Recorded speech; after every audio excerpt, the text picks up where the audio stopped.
Muito bem.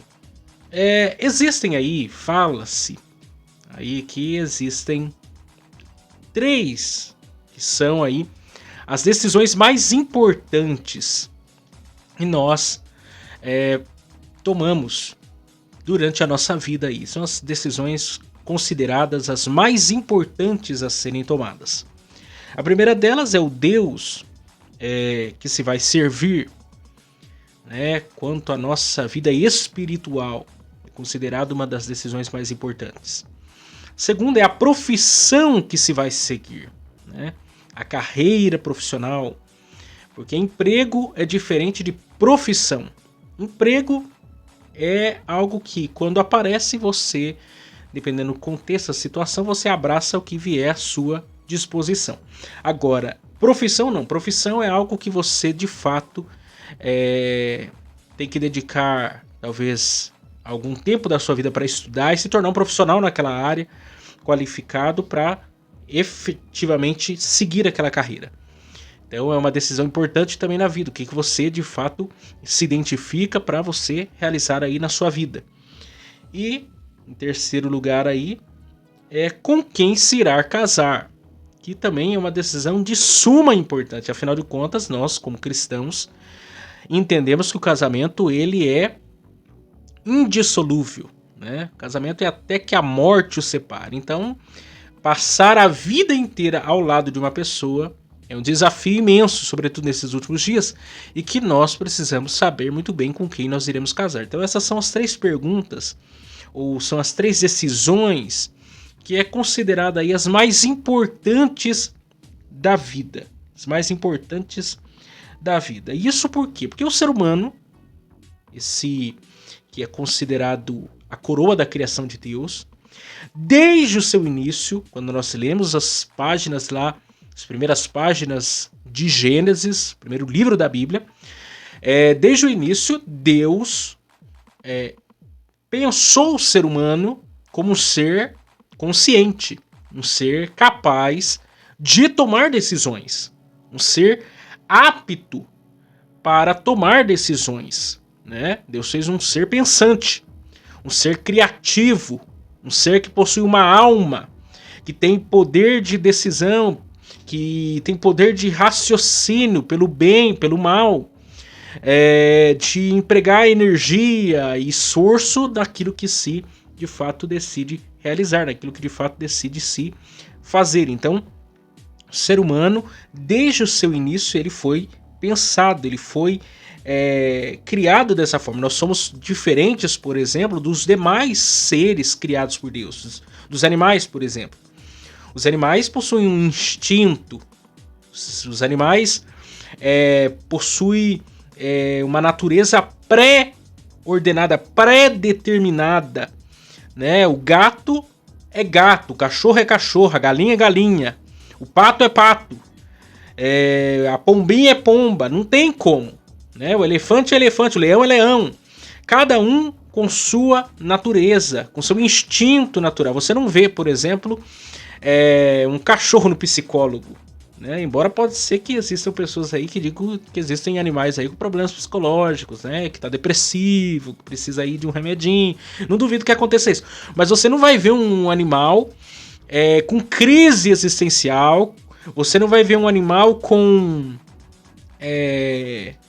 se questionando por que nasceu daquela forma, né? Porque nasceu o cachorro, porque o gato nasceu gato, porque a galinha nasceu galinha. Porque não nasceu outra coisa. Não existe isso, porque eles já possuem um instinto, eles nasceram com aquela natureza, se desenvolvem daquela maneira e não questionam, né? Não questionam a natureza, o porquê são da forma que são. Agora o ser humano não, o ser humano é completamente diferente. O ser humano ele age de forma intencional, ele age de forma planejada, consciente, ele delibera, ele pensa, ele raciocina para saber quem é, por quê, aquelas perguntas essenciais, de onde viemos, para onde vamos, por que estamos aqui, qual a razão de todas as coisas. São aquelas perguntas filosóficas naturais do que? De um ser pensante. Se nós não fôssemos um ser pensante, tivéssemos um instinto, não nos preocuparíamos com essas questões mais do campo filosófico. Nós simplesmente aceitaríamos a nossa condição sem qualquer questionamento. Mas, por sermos um ser pensante, nós agimos de outra maneira, nós temos outra maneira de ser e pensar. Né? Quando você vai lá para o começo, inclusive, do Gênesis, algumas palavras remontam a essa ideia. Quando você vê lá a palavra façamos, domine, imagem, frutifique, multiplique, todas essas palavras aí pressupõem que era um ser pensante, que possui consciência, que possui responsabilidade pelas suas ações e que terá que dar conta das mesmas, né? Então, desde o início, Deus está se comunicando com esse homem partindo do pressuposto que ele é um ser consciente, pensante, capaz, apto de tomar suas decisões. Até uma frase que eu gosto bastante, que eu acho que exemplifica isso, que diz assim: não é a consciência que determina a vida, mas sim a vida que determina a consciência. Vou repetir: não é a consciência que determina a vida, mas sim a vida que determina a consciência. Ou seja, antes de qualquer coisa, porque aqui é uma relação muito íntima entre consciência e vida, vida e consciência. E aí o autor diz: não é a consciência que determina a vida, mas a vida que determina a consciência. Num certo momento ele está correto, e é um fato. Primeiro nós nascemos, e depois nós tomamos consciência de quem somos no mundo. Então, primeiro é a vida, depois é a consciência. Por exemplo, eu nasci. E quando nós nascemos, como existe uma citação, inclusive do Jonas Madureira, no seu livro Inteligência Humilhada, ele diz assim, que um certo aluno havia chegado atrasado na aula, e o professor já havia conversado com os alunos, já havia feito ali um acordo com os alunos, que aqueles que chegassem depois de certo horário evitassem entrar em sala de aula para não atrapalhar o andamento da aula, né?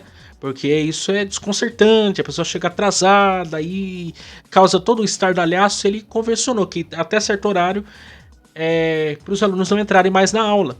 E aí esse aluno estabanado chegou fora do horário, aí entra, interrompeu a aula, conversou com o fulano, cumprimentou o Beltrano, sentou lá e passou uns 10 minutos ouvindo a explicação do professor, e aí levantou o dedinho assim, falou assim: professor, eu peguei o bonde andando, né? Eu queria que o senhor me desse uma explicação. Daí o professor interrompeu: não, para.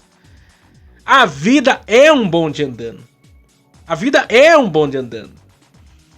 Você não pegou um bonde andando, a vida é um bonde andando. Quando você entrou dentro da sala de aula, as coisas já estavam acontecendo. O mundo não parou porque você entrou dentro da sala de aula. As coisas não aconteceram porque você entrou dentro da sala de aula. As coisas estão acontecendo. E isso é um exemplo da nossa vida. Quando nós nascemos, o bonde estava andando. Quando nós nascemos, as coisas já estavam acontecendo. Deixa eu até tomar um gole d'água aqui. Quando a gente nasceu, as coisas já estavam acontecendo. O mundo já estava acontecendo. Já existia conceito, já havia muitas coisas. O Brasil já era Brasil. Pindamonhangaba, que eu moro aqui, já existia. O governo que estava aí já existia. Muitas coisas já haviam... já estavam acontecendo. Não é porque eu nasci que as coisas tornaram-se diferentes. Não, eu nasci e peguei o bonde andando e a vida seguiu. E aí nós nascemos dentro de um contexto social, nós nascemos dentro de um contexto político, dentro de uma família, numa estrutura religiosa, com credos, com costumes, com valores. As coisas já estavam acontecendo. Eu nasci com uma cor de pele, foi me dado um nome que eu não escolhi, vim morar numa casa, num bairro que eu não escolhi. Se a gente fosse escolher, talvez você não escolheria ter o nome que tem, eu talvez não escolheria o nome que tenho. Eu talvez não teria escolhido o país que moro, a cidade, ou ter nascido rico ou pobre. São coisas que, tipo, aconteceram. Primeiro vem a vida. Depois eu tomo consciência disso. de quem eu sou no mundo. Depois eu tomo consciência de quem eu sou no planeta Terra. E a partir daí, dessa tomada de consciência, que eu posso tomar decisões. De aceitar a vida que eu vivo ou virar uma página. Ou viver acima da mediocridade. Ou viver para além daquilo que me foi determinado pela realidade da vida. Porque eu posso virar essa chave. Virar essa chave por meio do quê? Das tomadas de decisões. Das escolhas que eu vou traçar na minha existência, na minha vida. Isso é importante. Até mesmo a ideia da consciência. Existe uma fala que é atribuída. Eu já devo ter citado aqui em outro contexto. Ou lá no canal Palavra Viva. A frase que é atribuído a Margaret Thatcher, né, ex-primeira-ministra do Reino Unido entre 1979 e 1990, né, Partido Conservador. Inclusive tem uma série na Netflix da rainha, e a última temporada que está lá disponível, trata do período do governo da Margaret Thatcher lá, que foi foi a primeira ministra mulher do Reino Unido e que marcou a sua época lá sendo implacável. E há uma citação atribuída a ela que eu acho muito pertinente sobre esse tema das tomadas de decisão, ou tomadas de decisões, que diz assim: vigie os seus pensamentos, pois eles se tornam palavras. Vigie as suas palavras, pois elas se tornam ações. Cuidado com as suas ações, pois elas se tornam hábitos. Cuidado com os seus hábitos, pois eles formam o seu caráter. Vigie o seu caráter, pois ele será o seu destino. O que pensamos, nos tornamos. Então veja bem.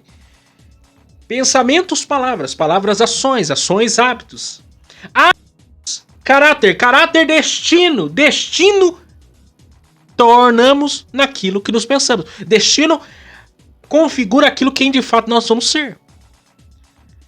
Então, tudo isso o quê? Tomada de decisões. Tomada de decisões. Pensamento, palavras, palavras, ações, ações, hábitos, hábitos. Caráter, caráter, destino. Então nós temos que tomar cuidado com isso, porque tudo isso, essas tomadas de decisões, desde a hora que nós levantamos da cama até a hora que nós vamos dormir, nós estamos o quê? Tomando decisões. Isso é imprescindível à nossa realidade de vida. Você decide comprar à vista ou parcelado, vender, alugar, doar. Você toma decisões de que hora vai pegar o ônibus ou vai ir para a faculdade, para o trabalho. Se vai passar num tal lugar, vai ter que fazer um cálculo de rota, decisões da roupa que você vai vestir, né? O penteado que você vai usar, o corte de cabelo, todas essas coisas são o quê? Tomada de decisões. Isso é imprescindível à nossa natureza. Nós tomamos decisões o tempo todo, desde coisas grandiosas a coisas mínimas do nosso dia a dia, das coisas mais básicas do nosso dia a dia. Né? O ser humano é um ser consciente. E aí eu gosto de pensar sobre isso, porque não basta o ser humano ele ser consciente, mas ele precisa ser consciente da sua consciência. Eu vou complicar, mas eu vou descomplicar depois. O ser humano precisa ser consciente da sua consciência. Nós precisamos tomar consciência da consciência que temos. Existe uma citação de Forrashi Martins, que ele diz que a socialização, ele define a socialização como a imposição de padrões sociais à conduta individual. Ele entende a socialização como a imposição de padrões sociais à conduta individual, ou seja, existe uma consciência coletiva. Existe uma consciência coletiva no mundo que nós estamos vivendo. Por exemplo, o Brasil. Existe uma consciência coletiva de ser brasileiro. A nossa cultura, nossa história, nossos hábitos, nossos costumes, né? Tudo que nos acontece, ou já nos aconteceu, ou está nos acontecendo, isso forma uma consciência coletiva. e que influi diretamente na nossa vida ou na nossa forma de pensar individualmente. Existe, por exemplo, a síndrome de vira-lata. Você já deve ter ouvido essa expressão. É algo bem comum à realidade de quem? Dos brasileiros. Um povo que, infelizmente, acaba sendo massa de manobra por falta de ter consciência da sua própria história e de até mesmo aceitar certas coisas de forma pacífica. Porque bem verdade é que o brasileiro, comparado a outras nações, nós somos muito pacíficos. E temos uma tendência muito grande a acreditar numa mudança, numa transformação, não pautada pelas nossas próprias ações, mas pelas ações de outros por nós. A idolatria está muito intrínseca à nossa realidade. A gente acredita que um partido pode mudar a realidade do país, a gente acredita que um político pode resolver a realidade do Brasil. Até o Rodrigo Silva, o arqueólogo, para mim é um dos maiores intelectuais desse país, ele diz que o Brasil é um país rico de cultura pobre, ou de cultura sem sentido. Por exemplo, se você conversar com uma pessoa, você consegue, 5 minutos de conversa, você consegue entender algumas coisas. E é comum que na fala do dia a dia do brasileiro, ele saiba quem é o jogador de futebol, quem é o atriz, ou o programa de televisão que tá bombando, coisas sobre carro, coisas sobre outros países, etc. Mas sobre a sua própria história, seu próprio contexto social, sua realidade, ele não sabe. Sabemos da fofoca do ator tal, da atriz tal, do político tal, etc, etc, etc. Mas coisas que são realmente fundamentais, não sabemos. Os sites, por exemplo, de fofocas, revistas de fofoca, dão ibope por quê? Porque o nosso povo é um povo rico de cultura pobre. O próprio jornalismo brasileiro, às vezes eu assisto o jornal, eu gosto de assistir, não o jornal tradicional, aquele, né, de 1 hora, que passa-se ali um monte de informações, mas eu gosto daquele jornal do dia a dia. Né? Você liga lá, tá passando um jornal ao vivo lá e sempre tem uma informação ali daquele momento. E às vezes eu tenho percebido que o nosso jornalismo, na verdade, não passa de uma fofoca.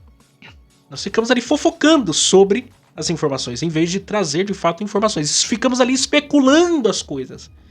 Tudo é uma fofoca, tudo é uma novidade. E não sabemos, de fato, daquilo que realmente importa. Se eu perguntar pra você quem foi o primeiro presidente do Brasil, se eu perguntar pra você, faça um mapa aí da história do nosso país, da sua própria cidade, talvez nós não venhamos saber responder. Por quê? Porque nós não estamos preocupados com as coisas que são imprescindíveis. A fake news, por exemplo, é muito comum nos nossos dias. Por quê? Porque nós somos um povo que pega aquela informação recebida e imediatamente passa adiante, sem conferir se aquilo é verdadeiro ou não. Porque somos um país rico de uma cultura pobre. Tem pessoas que passaram uma vida inteira sem nunca ter lido um livro na vida. Isso mostra para nós o estado da mente do nosso povo. Assistimos séries, isso é até bom. Tem série que é cultural, é positivo, mas tem coisa que é completamente ridículo. As músicas, já fomos um país de produzir músicas bons, de ter bons de músicas que levam ao pensamento, etc. Mas hoje em dia as letras de música são patéticas, seja do universo secular como do universo cristão. E isso mostra o quê? Isso é um raio-x da alma do homem desses dias. O povo rico de cultura pobre. Somos o país que, por exemplo, mais acessa, um dos países que mais acessa as redes sociais. O tempo inteiro conectado, né? Somos hoje um país que o TikTok, o Instagram, etc. bomba. Por quê? Porque são coisas inúteis. E sempre são vídeos e conteúdos inúteis. Nada que realmente contribui para a mente das pessoas, para o crescimento, avanço das pessoas. Sempre o que faz sucesso, de fato, é aquilo que não tem valor nenhum para o pensamento, para a formação de ideias. Quer dizer, na fala de Farrocha aqui, Martins, a socialização, né, uma definição de socialização, como a imposição de padrões sociais à conduta individual. Então, nossa individualidade, ela tem traços da consciência coletiva a qual nós estamos inseridos. Isso é preocupante, porque se isso afeta a nossa individualidade, isso afeta as nossas tomadas de decisões. Por isso nós temos que ter consciência da nossa consciência. Temos que ter entendimento de por que somos quem somos. É a pergunta chave do filósofo, da filosofia. Por que eu penso, por exemplo, se alguém perguntar pra você, por que você acredita que esse guardanapo aqui é branco? Por que você acredita piamente que isso aqui é branco? Porque alguém diz pra você que é branco. Porque isso foi convencionado, ensinado e passado adiante que isso é branco. É por isso que você acredita que isso é branco. Porque um dia disseram lá quando você era criança que essa cor aqui é o branco. Então, algo foi passado pra você, você tomou aquilo como uma verdade e passou a acreditar nisso. Mas e se alguém disser pra você que isso aqui é preto? E disser que isso aqui é branco? Quer dizer, tudo é uma questão de cultura, e cultura que é passada de um pro outro. Então nós temos que pensar, por que eu acredito no... Por que eu penso o que eu penso? Por que eu acredito no que eu acredito? Quais são as fontes, as bases? Quem pode provar o que eu estou falando? Tem que ter uma razão, tem que ter um porquê de ser. São aquelas perguntas básicas. É lógico que eu estou aqui fazendo uma ilustração, mas isso serve para estruturas de pensamento. Por que eu acredito nisso? Quem que valida isso? São perguntas que nós temos que nos fazer. Por que eu penso o que penso? Né? Ainda há uma outra citação do pastor Sandro Pereira, do seu livro O Pastor no Contexto da Pós-Modernidade. Ele diz algo interessante, que é preciso entender que o ser social é tanto objetivo como subjetivo, e está em relação constante consigo mesmo, com a natureza e com os outros. Ou seja, nós somos um ser objetivo, concreto, né? Fácil de se definir, entender, mas somos um ser completamente também subjetivo. Nós possuímos nossa subjetividade, nossas idiosincrasias, nós temos aquelas coisas que são patentes da nossa natureza, que nós somos. E nós, como esse ser objetivo e subjetivo, estamos em constante relação com nós mesmos, com a natureza e com o próximo. E isso influi diretamente na nossa identidade, na nossa tomada de decisões, na nossa individualidade, do nosso ser nós como ser social individual na sociedade coletiva. Então tudo isso eu estou dando aqui um entendimento, um panorama para a gente entender o quê? Como um ser social, como um ser criado por Deus, que tem responsabilidades, nós tomar decisões é imprescindível à nossa natureza. Só que diante de uma perspectiva bíblica, teológica, nós não tomamos decisões pautados apenas nessas questões. Nós não somos um ser apenas que toma decisões. Nós somos um ser que toma decisões pautado que? Com base em quê? Na nossa fé, no nosso credo. E Deus permite que nós tomemos decisões. Deus permite que nós tomemos decisões. Mas tomemos decisões com base no quê? Na sua palavra. Naquilo que ele já tem como diretriz para a nossa vida. Então não tem como e nem para onde nós corrermos em relação a isso.